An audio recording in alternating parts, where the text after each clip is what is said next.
Hi, everybody. Thank you for tuning into this video. For those of you who don't know me, my name is Neil McNair. I'm the local president of OPSEU Local 653 of the Cat A Division. I am the president of your local union, assuming that you are watching this as a full-time or partial load faculty member of Northern College. Uh, for those of you who don't know me, I've been with Northern College since 2002, and I've been involved with my local union executive since about 2011 or so. And I've seen a lot in that time, and I've seen a lot of recurring issues coming through in that time. I encourage any one of you who has questions about the bargaining process or about our collective agreement to feel free to reach out to me rather. All of you have gotten emails from me, several emails in the past few weeks. So feel free at any time to reach out if you have questions about anything.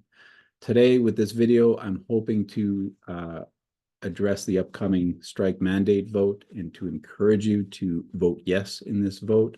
And I'm also going to be doing a quick overview of some of the proposals that are on the table, because ultimately this vote is about whether or not you support the vision that's being brought to the table by our bargaining team, which represents the demands, the proposals that we as a collective, all of the faculty, contributed to in the whole demand set process, which took place a year ago now, or almost a year ago. So I'm going to go through that with you. And as you have probably heard, and if you haven't heard, well, now you're hearing that there is a strike mandate vote upcoming. It's going to start next week. It opens on Tuesday, October 15th at 12 noon and closes a couple days later on October 17th at 3 p.m. The vote is fully online. You will receive voting instructions and a unique PIN to ensure that your vote is unique, and from you that will be sent to your college email. So that's where you should be looking for this. If you are currently a full-time or partial load faculty at Northern College, you are eligible to vote. If you have been receiving communications from me recently, that means you're on our voters list and you are eligible to vote. If you are on leave, some of our full-time faculty are currently on leave, sabbatical, medical leave, whatever it happens to be, you are also eligible to vote. So do watch for that email to come through. And if you don't receive it on Tuesday or by Tuesday, by the time the vote opens, please reach out as soon as possible. We will get in touch with the Ontario Labour Relations Board. We will figure out why you didn't get your credentials, and we will ensure that if you are indeed eligible to vote, that you get your chance to cast your vote. Now we're going to talk a little bit about why I believe I'm certainly going to be voting yes in the strike mandate vote, and I encourage everybody in our local and everybody across in our union across the province to vote yes as well. And I hope to go through the reasons why with you, and I hope to be able to convince you that the yes vote is the best way to go in this situation. So the strike mandate vote is going to be very simple. It's a simple question. Do you authorize the bargaining unit to take labor action should it be required? That's not the official wording, but it'll be something along those lines. It'll be a very simple question with a yes or no answer. So there are three possible outcomes in such a vote. There could be no mandate given, which means that the yes vote was less than 50% of the people who cast their votes voted yes. That is very unlikely. I've never seen that in the sector, but it's certainly a possible outcome. It's possible that we get a weak-ish mandate.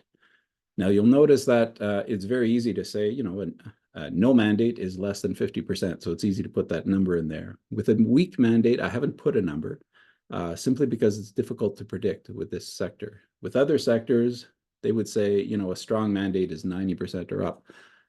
We're not quite ready to put numbers to this because our sector typically votes quite differently from other bargaining units, and I'm not entirely sure why. But basically, a weak mandate, certainly a little above 50%, would not be a very strong mandate. So you can, if you need numbers, you can kind of run them in that area. And then the final option would be a strong mandate, a strong yes vote from the membership. So we're just going to run through the implications of each of these first, and then we'll have a look at some of the proposals on the table. So no mandate is essentially cutting our bargaining team off at the kneecaps and really removing any power that they have at the bargaining table. So first of all, with a no vote, no labor action is possible. So no work to rule, no rotating strikes, and certainly no full strikes would be possible. So let me be clear here. There is nobody's, I don't want to go on strike. None of my colleagues on our local executive want to go on strike. None of the faculty members that I know and talk to every day want to go on strike. And I can assure you that nobody on the bargaining team or any of the leadership in our union wants a strike.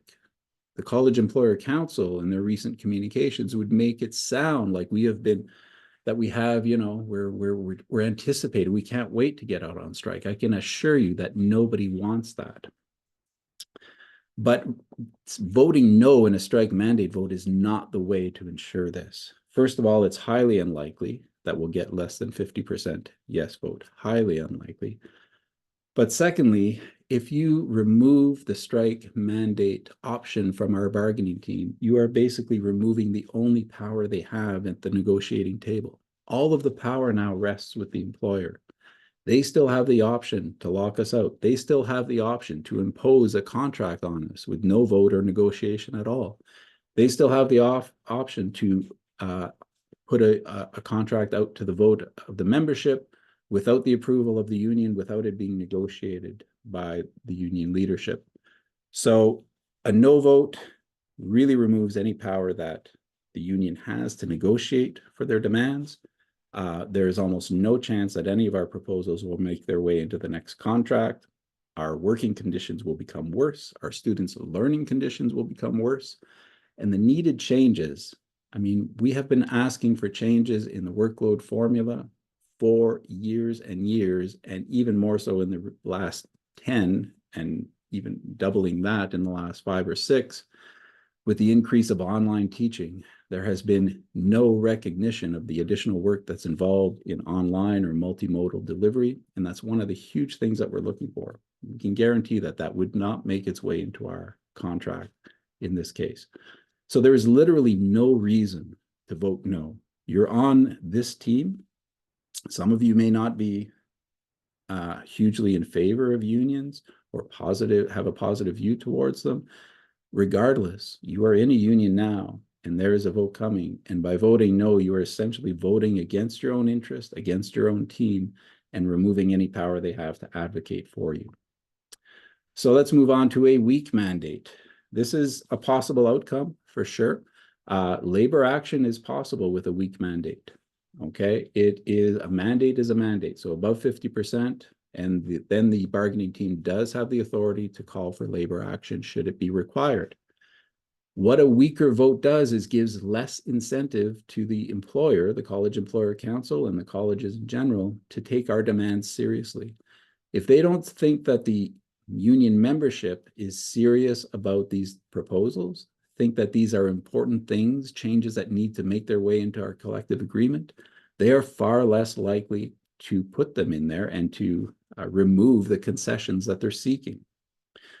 The result is that we actually end up in more likely to have labor action and even a full strike in the case of a weak yes vote, because we will get less response from the employer, we will get less willingness to negotiate. It may require that we actually then have labor action in place. So a weak mandate is really not the desired outcome. What we want is to have a strong mandate that, yes, will give the authority for labor action, but will also send the message to the employer that, hey, faculty have had enough. We have seen firsthand, and we see every day the impacts of multimodal delivery. We see every day the impacts of the lack of job security and proper compensation for our partial load faculty. We see every day the problems that exist in the system that have not been addressed over the last several rounds of bargaining, and that we stand strongly behind our union leadership in asking for these things to be addressed in this contract. A strong mandate vote will give power to the bargaining team and will make the employer take us more seriously and to remove some of their concessions and to adopt some of the proposals that we're bringing forward to the table.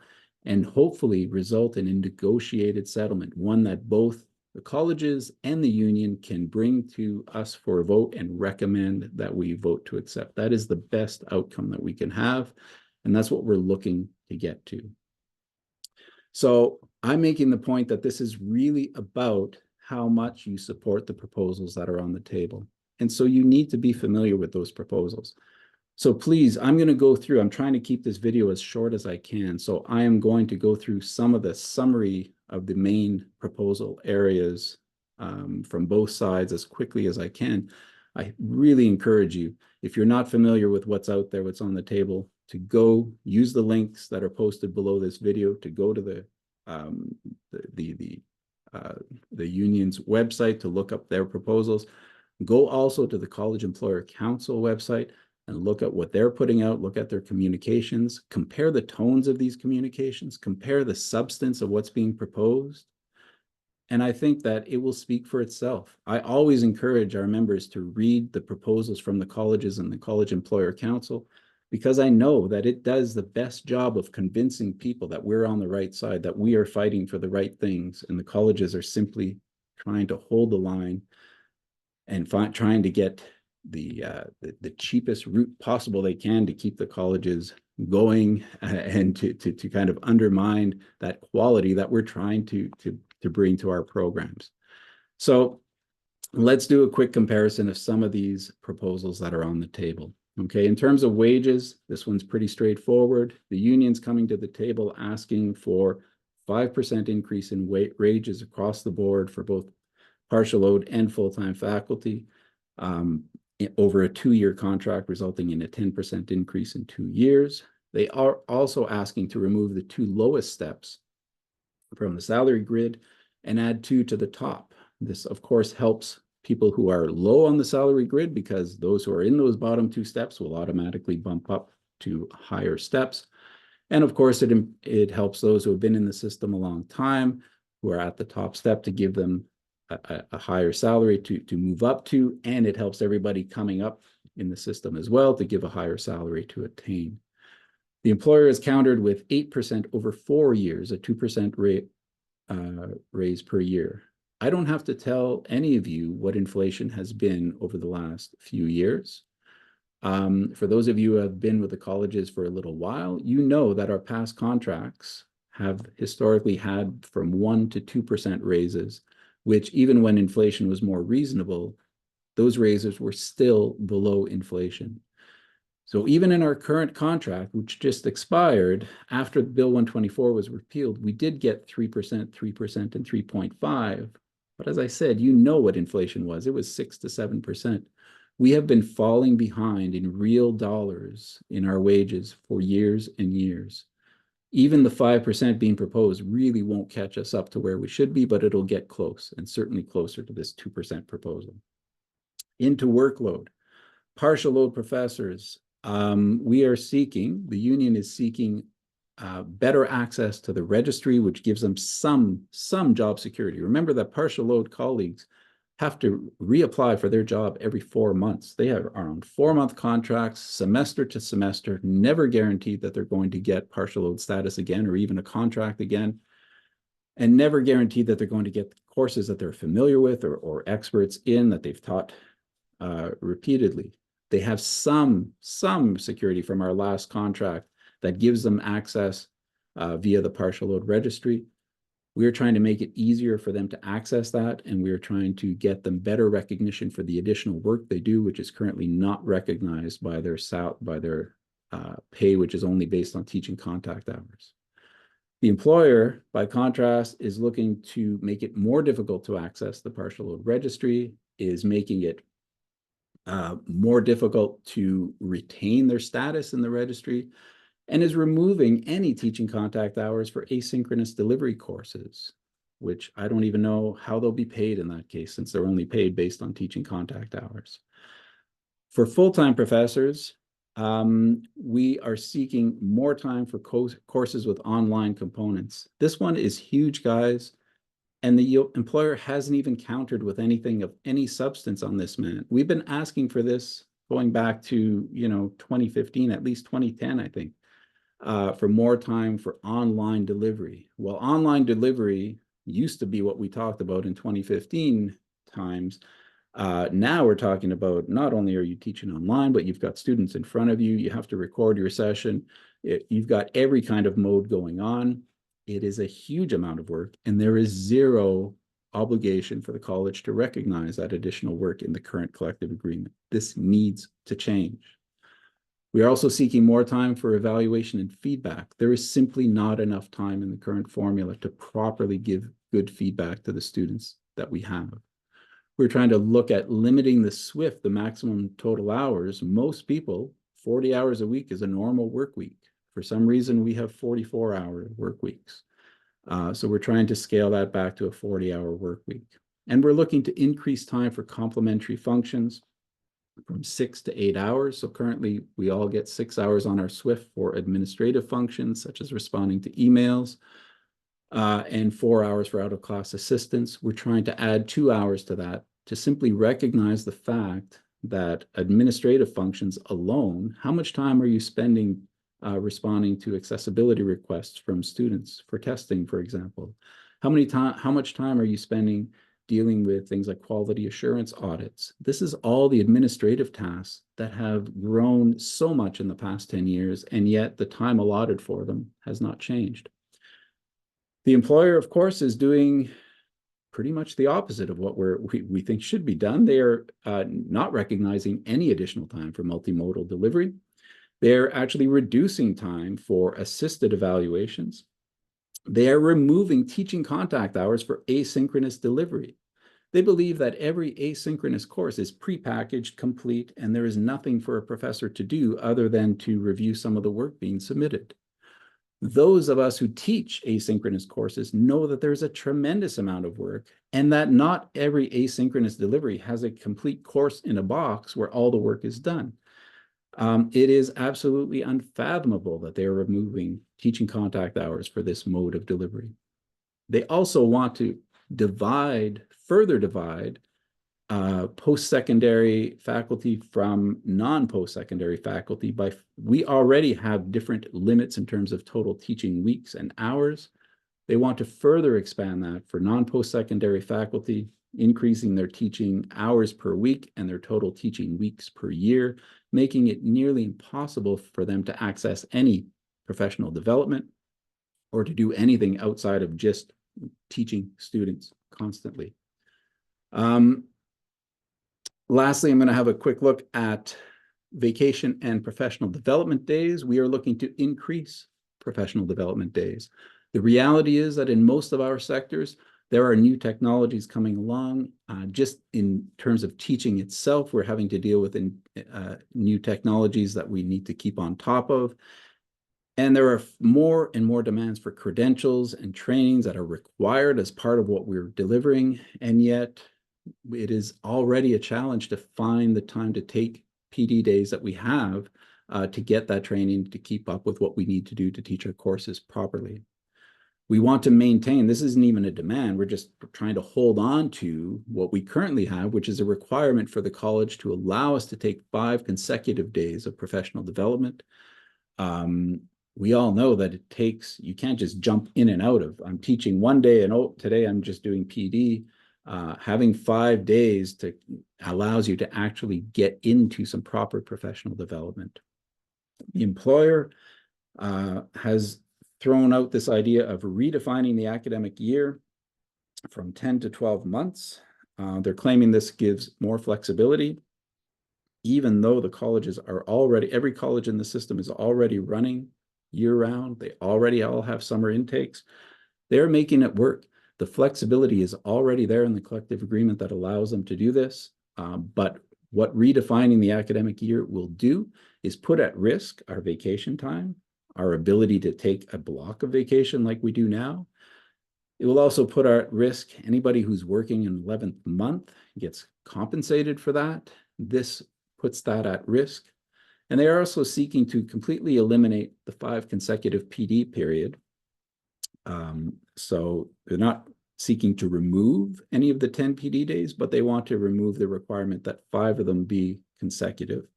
And they also, this isn't on our little chart, but they also want to add a lot more control over what you can do as PD, when you can do it, how it gets done. They basically want to take far more control of what we're the ones who know what we need to do for PD, and they want to remove our say in what's going on with that. So the bottom line, guys, is that the proposals from the CEC are almost all concession-based. They do almost nothing to address the serious implications of the workload task force that shows that we are working more and having it recognized less. And this has been an issue for many years, and they are still refusing to recognize it with what they have on the table so far. The union, on the other hand, is trying to take the recommendations of the workload task force seriously and make changes to the collective agreement that will reflect the reality of what we see every day in our jobs. To me, the choice is obvious. We have to vote yes. We have to give our bargaining team that show of support to tell them, yes, we stand behind these proposals. We believe in the quality of education that we can offer at the colleges, and we do not want to see it further eroded. We do not want to see less time that's available for us to work with our students. We don't want to see less time to be properly prepared for our course deliveries. We don't want to see less time for us to get involved in professional development and stay current in our fields. That is working backwards. That is concession-based, and that's not what we're there for. So I'm going to vote yes. I hope that all of you will vote yes in this upcoming vote, and I hope that we have a strong strike mandate that will show the employer we're serious and that it is time for change in the college sector. Thank you all for listening. Again, if you have any questions, please reach out. Please let me know if you have any issues with your voting. Please reach out. We will help you. I will be happy to answer any questions you might have. I look forward to connecting with you. Take care, everybody.